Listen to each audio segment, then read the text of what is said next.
Before the swallow, before the daffodil, and not much later than the snowdrop, the common toad salutes the coming of spring after his own fashion, which is to emerge from the hole in the ground where he's lain buried since the previous autumn and crawl towards the nearest suitable patch of water.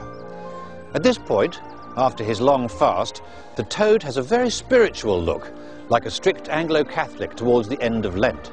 His movements are languid but purposeful. His body is shrunken, and by contrast, his eyes look abnormally large. A toad has about the most beautiful eye of any living creature. It is like gold. Is it wicked to take pleasure in the spring and other seasonal changes? If it is only a brighter blue between the chimney pots, or the vivid green of an elder sprouting on a blitzed site. People, so the thinking runs, ought to be discontented, and it is our job to try and multiply our wants, rather than to increase the enjoyment of the things we already have. And yet, if we kill all pleasure in the actual process of life, what sort of a future are we preparing for ourselves? If a man cannot enjoy the return of spring, why should he be happy in a labour-saving utopia? I think that by retaining one's childhood love of such things as trees, fishes, butterflies, and, to return to my first instance, toads, one makes a peaceful and decent future a little more probable.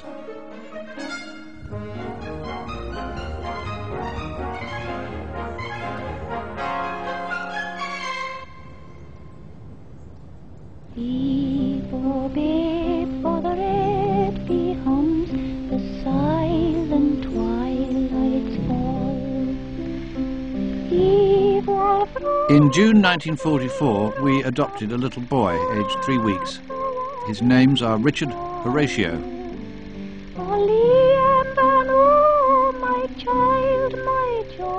She was a bit uneasy, for fear she couldn't love it enough.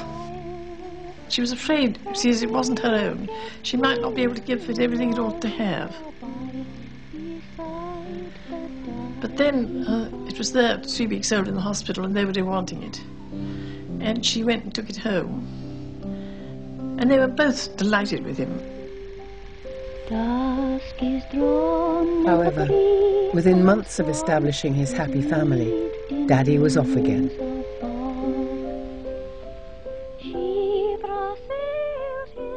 At the beginning of 1945, I went to France and then spent some time in Germany, just before the surrender.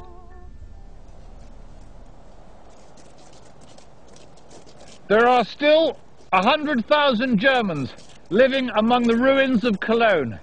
The whole central part of the city is simply a chaos of jagged walls, overturned trams, shattered statues and enormous piles of rubble. It is queer to think that these are the people who once ruled Europe from the Channel to the Caspian Sea and might have conquered our own island if they'd known how weak we were.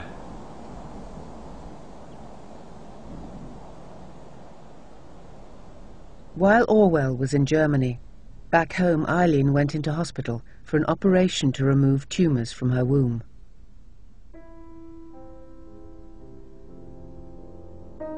She wrote to Orwell from her hospital bed. Dearest, I'm just going to have the operation, already injected with morphia. This is a nice room. Can see the garden. Not much in it except daffodils, but a nice little lawn. My bed isn't next the window, but it faces the right way. I also see the fire clock. There the letter ended. Eileen died as a result of the anaesthetic.